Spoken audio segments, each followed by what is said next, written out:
Welcome to AI Negotiation Unlocked, the podcast where we explore how artificial intelligence is revolutionizing the way we negotiate.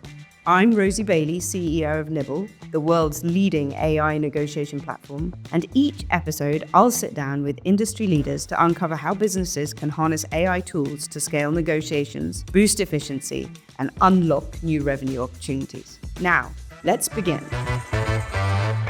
Thank you so much for your time today, Ninian. And I just think, can we start with a little bit about yourself? So you're currently at Vodafone, but I know you have a huge amount of experience, including recently at the Royal Mail. So maybe you could just give a little bit of personal background. No problem at all, Rosie. And first of all, thank you for your time. It's really appreciated you take time out of your busy schedule to have a conversation. So super quick 2-minute background. So I'm from a place called Stornoway in the Western Isles. So when you look at the British map, I'm on the left-hand side, usually below a rain cloud. Went to Aberdeen University for a few years ago when we used to have a good football team, which we now have again because we won the cup on Saturday. Took my first job. I didn't realize it was recent. Well done. Yeah, it was 35 years after winning the last one.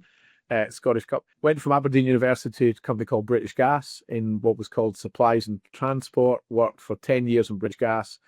Then moved to Cable and Wireless for 6 years, where I had my first Chief Procurement Officer role at Cable and Wireless and Group Director of Property. Then I moved to Royal Mail, which was amazing work experience where your postie used to report to me, right? It's a great line, isn't it? Yeah. So I was the operations director at Royal Mail. And then after 3 years at Royal Mail, I moved to Vodafone in 2009 in our Luxembourg office in what's called the Vodafone Procurement Company. And I'm now the CEO of the procurement company for Vodafone. And educate me a little bit on that, because Vodafone have actually chosen that procurement is such a vital part of what they do, that there's a separate entity for it. Yeah. And you both offered services internally and externally. Do you want to just explain that a little bit just to make sure I understand it? Sure, yeah. When sort of 2006, 2005, 2006, obviously our investors were asking, where do we get additional synergy value in the group? So we had all these different operating companies. And one of the key areas we decided to build out was a procurement company to capture the synergies for procurement across the different operating companies within Vodafone. So we did that work quite successfully, built a lot of scale and found out all the games that our lovely vendors were playing and saying that, Spain had the best prices, Italy had the best prices, and UK had the best prices. And they were all slightly higher than each other. Yeah, it cannot all be true. So we managed to consolidate all of that spend. And after we did that, really in 2000, let me get this correct, 2013, 2014, we decided to offer procurement services to other companies within our sector. So now we do buying and procurement services for other telecommunications companies as well as Vodafone. So again, building that scale with our key partners and vendors. Yeah. Fantastic. Thank you very much. And I hope this doesn't put you on the spot too much, but I'd quite like to start with a personal negotiation story, because at the end of the day, we know negotiations are very human-centric and they're very emotional sometimes. And actually, we learn a lot about how we put them into business context from what we experience ourselves. Do you have a personal negotiation that was memorable, either because it was fantastic or it wasn't so good, that you would be willing to share? Oh, of course. Yeah, I've got an absolute shocker. It wasn't me. I'm just going to say straight away. I was in the room and we were negotiating. We'd had a bit of a contractual dispute with a large American company. And in the negotiation meeting, I have never seen anything like it in my life. The individual was clearly trying to play an emotional card back across the table to us. We were being super factual, super logical, the numbers this, it can't be this, these are all the reasons. And the lead negotiator on their side said, I think he said, quote unquote, Ninian, you're taking everything off us. You might as well have the shirt off my back. And he took his shirt off in the middle of the negotiations. I couldn't believe it. Honestly, I was completely shocked. I hope he wasn't really sweaty. If he wasn't really sweaty, you could have just countered it by going, "Oh, delighted, thank you." The counter, I remember thinking that if I was ever to do that in the future, I would have made sure that I'd been to the gym for at least a year and a half before doing that, right? If you understand. Wear a vest. Exactly. So that was a complete shock for me. And then a really nice one from last week, which you'll quite like. So this is about procurement people not taking their work home with them, right? So, and this is me, right?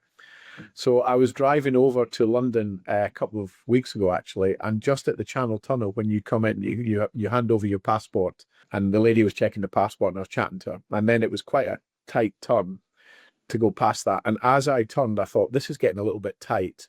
And then I heard a little grinding noise as I hit the back wheel on the concrete. I thought, oh my goodness, what have I done? So anyway, I phoned the garage where we bought the car because it's a UK-based car. And I said, listen, got this problem. I clipped the wheel. Could you put it in? They said, no problem, then you put it in. And my wife called me, Rosie, that night because I'd sent her the picture of where I hit the alloy wheel. And she said, so how much is this going to cost? And I paused, Rosie. And my wife, she laughed and she went to me, she said, you haven't even asked. You haven't even asked the price of this. And at that point, she said, can I remind you, Ninian, of what your job is? What your job is. So I hadn't even negotiated. So anyway, but there we go. That's my embarrassing for story. service today. Yeah, and it's true. That's a Dread true to story. think. True story. Yes, there is then a time cost, isn't there? And I expect we'll come back to this from a business point of view, because actually the reason you're not negotiating is there's a time cost to it, right? And I think that's something we often forget. We always think about negotiations as a thing about numbers and a thing Yeah. about prices, but there is a lot more to it than that, isn't there? And maybe it sounds like you know your garage pretty well. So maybe there's a relationship there that Yeah. it all adds up, doesn't it? Yeah, there's a each point. negotiation. There's a point where you need to close things, Rosie. Yeah, you can't keep things open forever.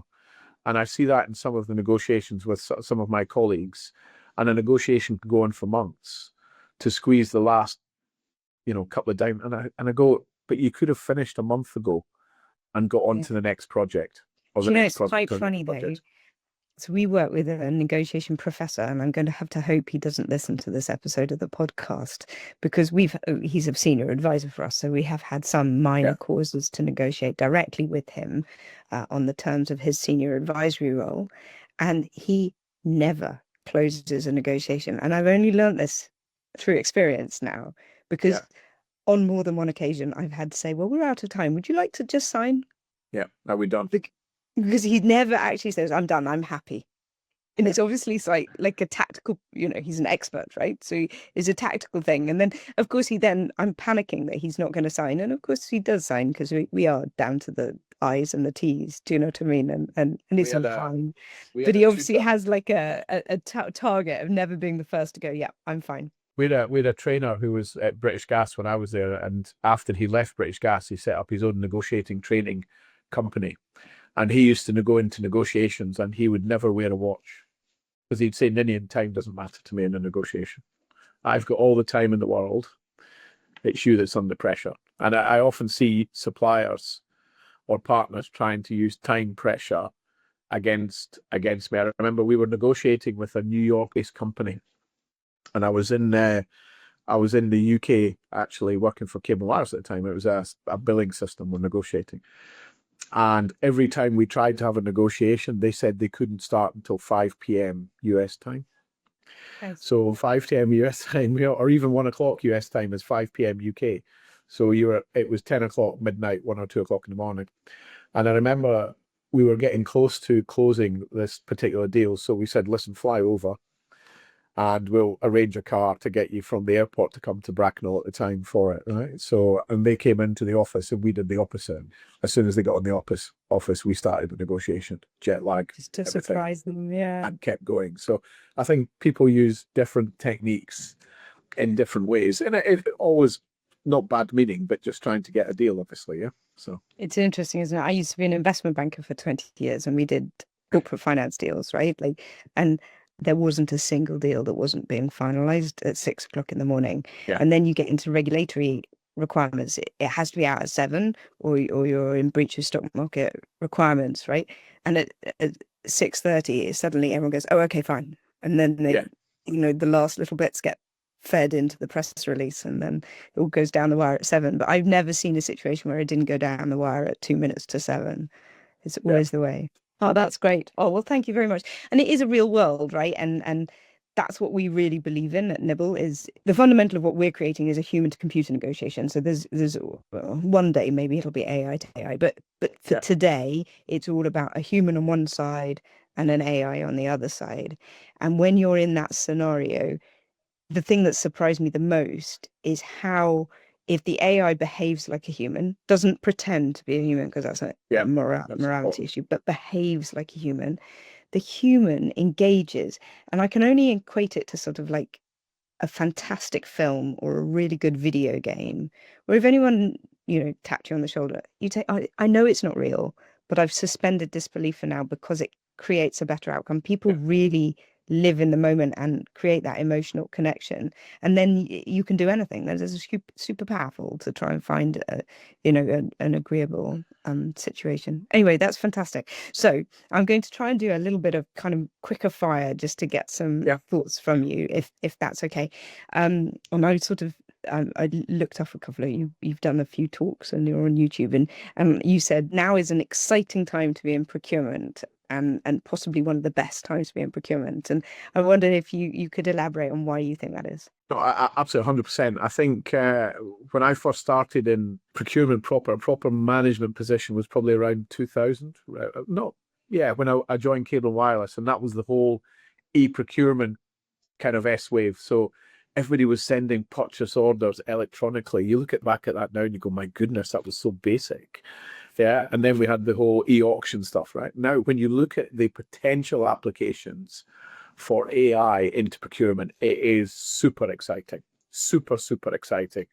And I think even in Vodafone today, we've got 23 use cases we're building for AI as part of our procurement How many did process. you say? 23? 23 different parts of Wow. the procurement process. To give you one example, Rosie, and the guy who's building for me has promised me he will have this up and running, right? It's not there yet.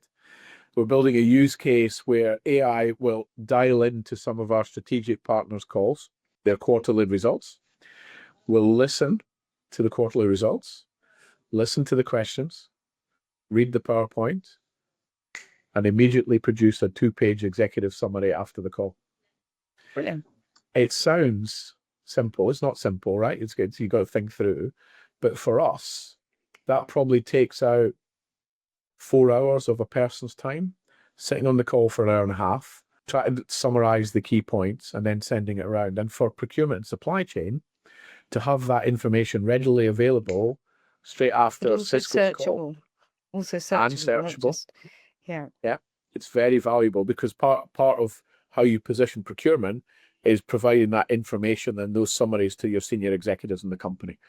So that for us is a really nice, discrete use case which we can use to help procurement and to make us more efficient. That's so interesting. And actually, one of the things we found at Nibble is we actually A/B tested this, that if you give a reason when you're making a counter offer, you're more Yeah, likely to reach agreement. And of course, we learned that from our senior advisor who gives us sort of academic advice.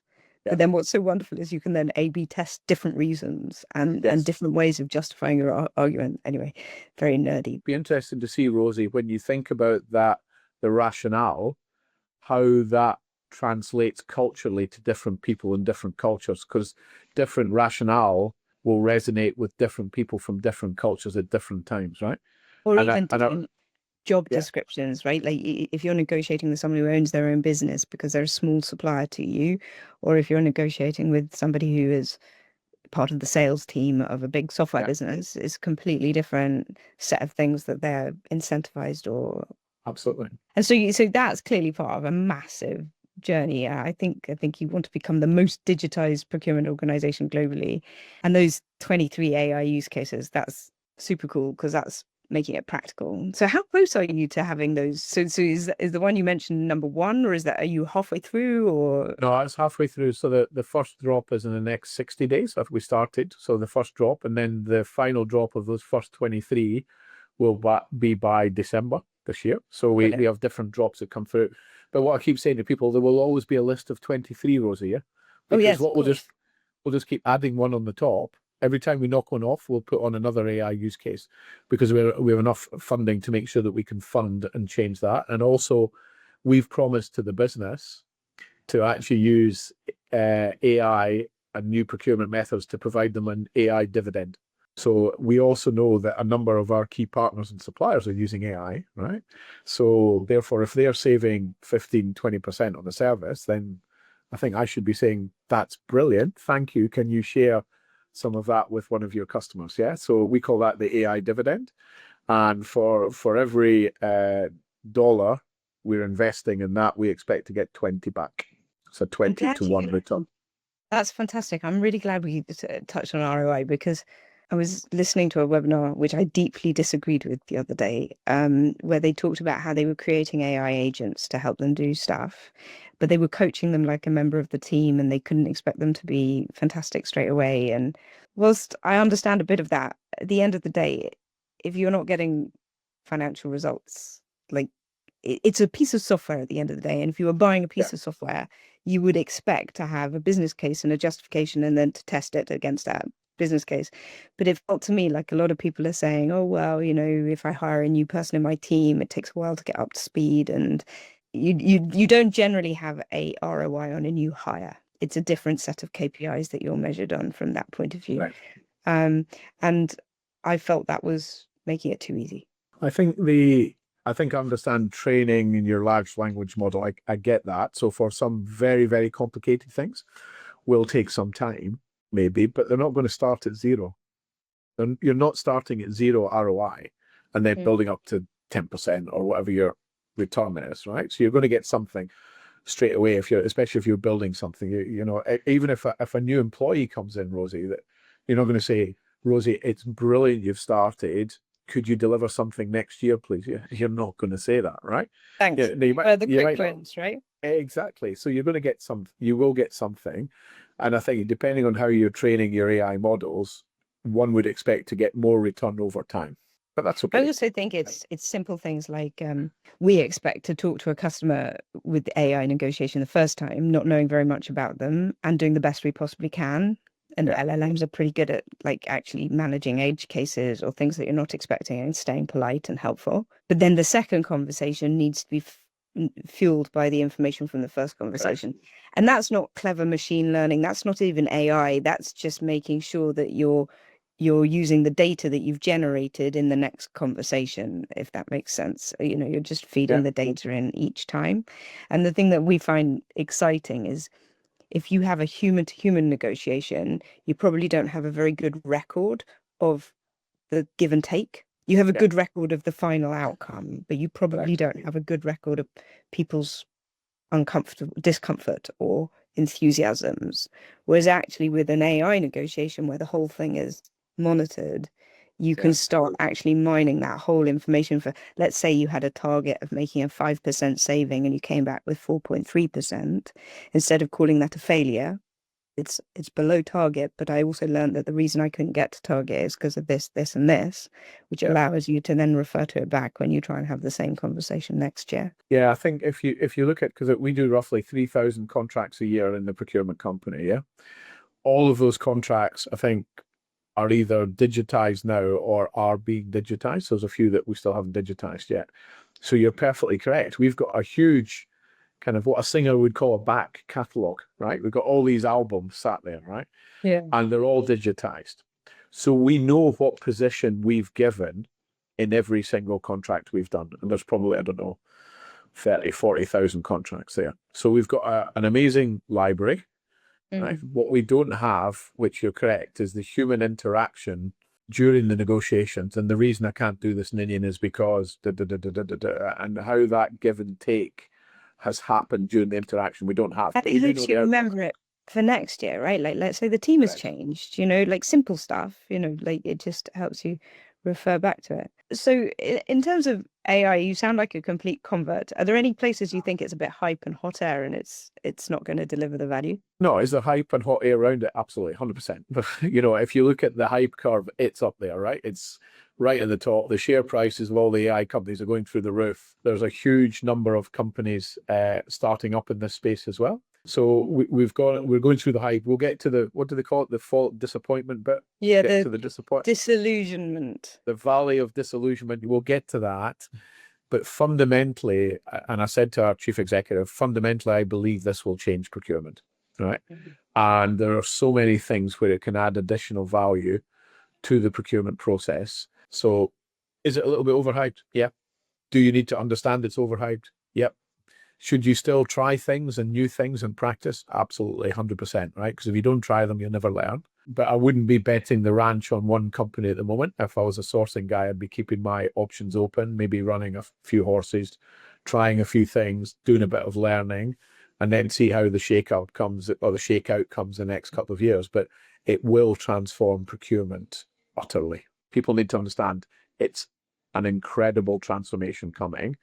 And my view is either you lead the transformation, you lean into it, and you do the transformation with your own function, or someone does it to you. So I'm not going to be done too, right? So Doing it. I'd rather be at the front, sort of leading and sort of really pushing and learning as well, because the people who learn the skills of AI will become hugely valuable in the future as well, right? Because we will still have human direction and human intervention on things that we do, right? Because of the moral sort of pieces, and you've got to have a human being at some point making sure you're in control of certain things, and that's part of our company policy. So we're very clear on that. Yeah. Yes, yes. And you've come, from Royal Mail, which is an even bigger workforce, but I mean, Vodafone is still a huge people business. And yeah, do you want to talk a little bit about that? I know you're a passionate supporter of people and the cultural change, and Yeah. there's no point having great tech if it's not got great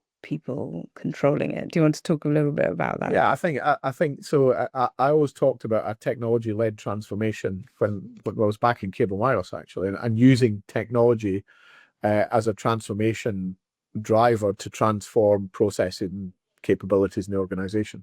The more and more I've learned is actually the human factor is the most important factor when you're doing transformation. The number of people who can decide just not to do the transformation if they're not bought in and engaged and excited by the transformation. And what I really want to happen as part of the AI piece for us in Vodafone is for our people to be excited, our people to be engaged in the transformation, our people to go, oh, this is rubbish, it doesn't work, I'm going to change it, do something different. Yeah. And I was smiling yesterday and I was talking to a friend about even using Copilot, which we've deployed, I don't know, maybe over 40,000 people have access to Copilot, I think, in Vodafone, and I've got access to it. And it's quite funny because when I ask it to look at my email, it doesn't write it the way I would write it. So it says, Ninian, you're a little bit too direct. Yeah, this could be, and it all says at the bottom of the email, thank you for your wonderful partnership on this matter, right? Which I just would never write. It's not Ninian, right? I would say, thank you very much, that's great. But I wouldn't say, I just, it's not me. But then I was thinking, if I don't start using it, it's not going to learn who I am, if that makes sense. So I've got to kind of persist a little bit and see how we get on. But it's far too polite for a Scottish person, that's for sure, Rosie. So need to work on it and being just a little bit more direct on things. Yeah, and clear. It is interesting, isn't it? Yeah, no, I find it a bit too, but I find it quite good on clarity. Actually, I had a really good prompt. I said, imagine that I'm talking to a very busy New Yorker who doesn't want to read my email and now redraft it. And it got it pretty good, actually. That was a pretty good one. And we've spoken a little bit about negotiation in the real world, and we've spoken a bit about AI. But when you put them together, you've been doing some of this for some time, I think. So it's now become quite a hot topic in procurement, the kind of concept of AI negotiation. Where do you think it's best to get started? Where do you think there might be value in this? Well, if you take a little step back, Rosie, what did we do before, right? So before a negotiation, you'd probably learn from the person you were sitting next to. If there was no training program, you'd learn from a senior manager or a manager or something of how they negotiated, and you'd kind of watch and I think sit by Nelly or what it was used to call, but learning, right? And then training and development came a little bit more formalized, didn't they? So you would go away for a in-person negotiation class, and you'd go away and you'd learn a few techniques, right? And by the way, we'd all learn the same techniques, yeah, because the same companies taught the same techniques, yeah. And then the third level of learning was it's no longer a classroom training now. It's now an online piece of training, and you'd go online in between watching the TV and doing your online training. So you'd probably engage with about 30%, I shouldn't say this, 30% of the training course whilst watching Channel 4 News or, I don't know, Scotland Today or whatever. Whatever. Yeah. And now you've got assistants which can assist you in real time during a negotiation. That's quite interesting, right? So they can assist you, they can listen and say, Ninian, maybe you can try this tactic. Yeah, that's like on the job training, if you think about it, yeah. And then maybe AI does end up negotiating one bot against another bot eventually for very transactional items. I'm just saying very transactional, low value, low risk items. Mm. So I could see my bot going into, let's say my bot, which I haven't got yet, my bot going into the Amazon website and saying, Ninian would like some binoculars, right? Because he wants some binoculars. And those ones are $9.95. He'll offer you $7.95, and then the bot going, no, no, no. But for me, that's just dynamic pricing, if you think about it, right? So a bit of dynamic pricing plus a Well, bit of your bot does negotiation. that for 5 different websites and comes back with you the best 2 options, right? I Exactly. think that's going to Exactly. come, and I think it's going to come faster than many of the brands realize. I 100% agree with that. And then there's the one where you've got human and a bot, if you want to call it a bot or AI, negotiating. And I think that's a really interesting piece to do. Obviously, we have chatbots in Vodafone. Where we've integrated AI, we've actually found that the customer perception is stronger, Rosie, when they speak. Yeah. Yeah, Yeah. have an off day, right? Yeah, and it's a really interesting insight, right? Because you're going to get consistency of service, consistency of message, and that interaction's more consistent. So, do people need to understand they're speaking to a piece of AI chatbot? 100%, they must understand that. That's got to be clear. And I think ethically, that's very important, right? So, super important. It's also, we find it's important because we find that negotiation is intimidating for many people, and those people find chatting to a chatbot much easier. So if they Yes. know they're chatting to a chatbot, they're much more confident, they're much more open to compromise, they're much more willing to talk and give you reasons. It's worryingly similar to embarrassing health problems, which apparently are often solved better with a chatbot than a real doctor. Yeah, Um, and I could see why people would find that more comfortable, because obviously when you're talking to a chatbot, you can feel it's. So if I started negotiating with you, Rosie, I might have to see you again next week. If I'm negotiating with a chatbot, I can practice things, I can try things, and at the end, I don't have to complete the transaction. I can go, oh, shut the laptop, shut the computer, and go off and have a think about it. Yeah, so I can see why that would be attractive for people, just from a way of learning perspective. Yeah. Interesting, interesting. And do you think suppliers will, do you think they'll push back, or do you think they'll engage? I think that's one of the problems, isn't it? Is once they're talking and they realize it's a good experience, then you're probably off to the races and there's lots of opportunity to improve and perfect that process. But that hump at the beginning of saying, I'd like you to do things a slightly different way. I don't want you to engage with me over email or give me a call. I'd Yeah. like you to talk to my agent. How do you think you'll get people over the hump on that? Particularly if you're someone as large as Vodafone and the supplier is very small, the supplier sees it as only a negative outcome of engaging with you. It's a bit like, your gym I membership. actually, I actually see it for small suppliers is actually the opposite. Right. I hope Because so, because that's what we yeah, want to believe. But yeah, yeah, I'd love to hear why. because for a small supplier, we never have time. Mm. We don't have time. How do I get into Vodafone? How if I'm a small SME, we've got incubators which we set up, etc. But now, if you're a small supplier, you can get access and get decisions made quickly. So I see that as really positive, actually, for SMBs, which is sort of the Achilles heel of Europe, right? If you think of America and you think of Europe and our competitiveness, it's how do we drive more business to the smaller companies and make it easier for bigger companies to work with smaller companies? Because it's when you're a very big company and you say, good news, here's a contract, it's only 95 pages, it's not going to happen. So I think if you call it automation in its simplest sense, it will also drive a lot of simplification. So in terms and conditions of what's important and what isn't important. And then it allows smaller companies to access maybe some of the bigger companies' spend at a lower cost. You tap in the website, I've got this to sell. Are you interested? Yes, we'd like one, but I'd like it at this price. Please, can you do that? Yes, I can. No, I can't. So I think there is an opportunity. I think companies will have to structure it Mm. so that it helps smaller companies. But I see it as positive actually, as opposed to negative. I think the ones that will find it more difficult is we've got an embedded account manager. He or she has been in the job for 15 years, 10 years. We've never done this before. I've got a relationship with Ninian. I've got a relationship with the procurement lady or girl who does the category. And, I don't see why we should do this. That all changes when somebody wins business or loses business. Yeah. Mm. If you win more business by adopting, then it becomes very positive and a improving spiral, right? So I think that change will come. The same when we set up the procurement company. We had account managers in every country, so there was quite a lot of resistance. And then we went to one global account manager, and then suddenly that resistance began to fall away as more value was delivered for them and for their company. Yes, and I was about to ask you what you think the biggest challenges or barriers to adoption are, and there it is, right? It's asking people to change their behaviors and asking them to be comfortable with handing over some autonomy to automation, to a chatbot, right? And making them feel empowered to spend their time doing other more valuable things. But Rosie, if you think of I hate to say this because I'm getting old now, but when I was growing up, if you wanted a TV, you went to the local TV shop, right, to buy it. And in Stornoway, where I'm from, it was, everybody knows this, it was McKeever and Dart, little TV, and you just go buy your TV there, and it was 400 quid for a, 26-inch colour TV. Cathode ray, so you needed a nice deep shelf, You right? did. Where do people go now? Online, right? Everything's online.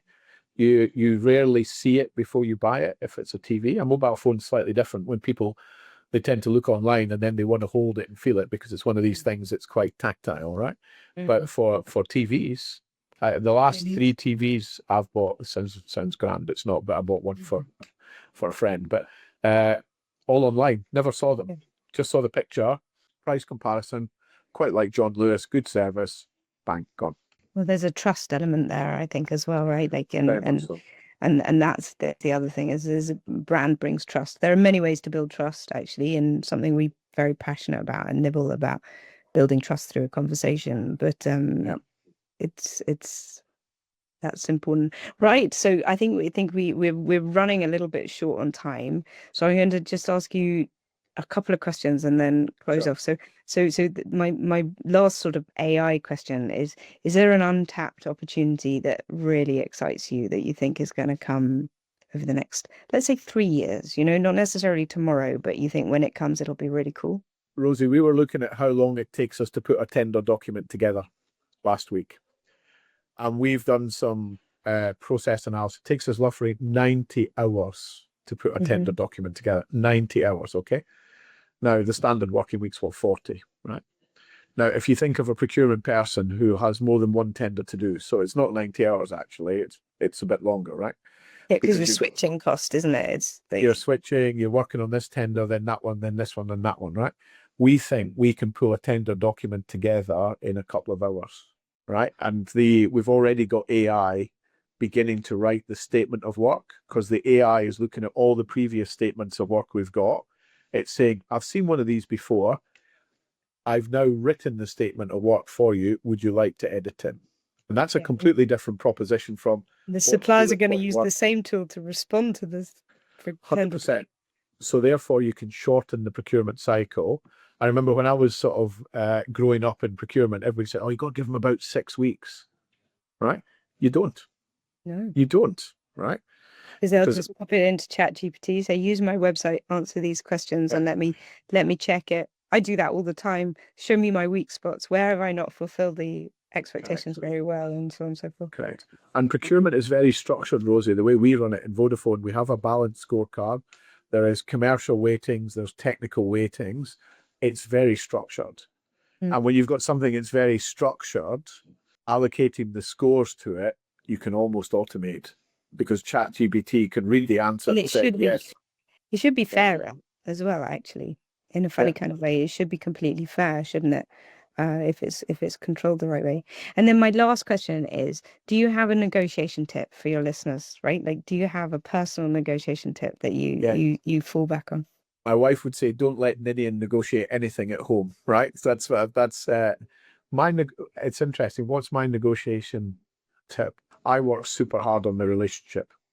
Yeah. So my calling card is a relation. When I really need help, Rosie, I'd call you if you were a strategic partner. Say, Rosie, you're doing really great on this tender, but I need your help on something. So for me, it's always a call for help. So I hope none of my suppliers or partners are listening because I've just given that one away now. So they'll know. But it's an emotional relationship, and that's the important exactly. thing. And that's important for me because even if we've got all the AI processing tools, business is still done at an executive level between people. And it's, Yes. do I trust you, Rosie? Do you trust me? And can we both make sure we both deliver what we've said we're going to deliver? That is an ultimate test for me for great relationships going forward. No matter how much AI we've deployed, and we will deploy a lot of it, then that executive relationship is so important. Yeah. It becomes absolutely vital. Fantastic. Excellent.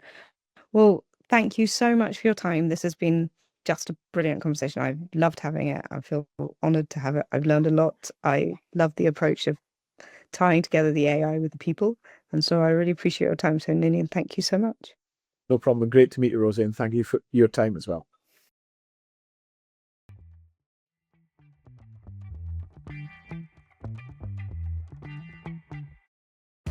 Thanks for listening today to AI Negotiation Unlocked. If you're ready to take the next step in transforming your business operations and scaling your negotiations with AI, be sure to subscribe and leave us a review wherever you listen to podcasts. Want to learn more about how Nibble can empower your business? Visit us at nibbletechnology.com or follow us on social media for updates and insights. Stay curious, keep innovating, and we'll see you next time on AI Negotiation Unlocked.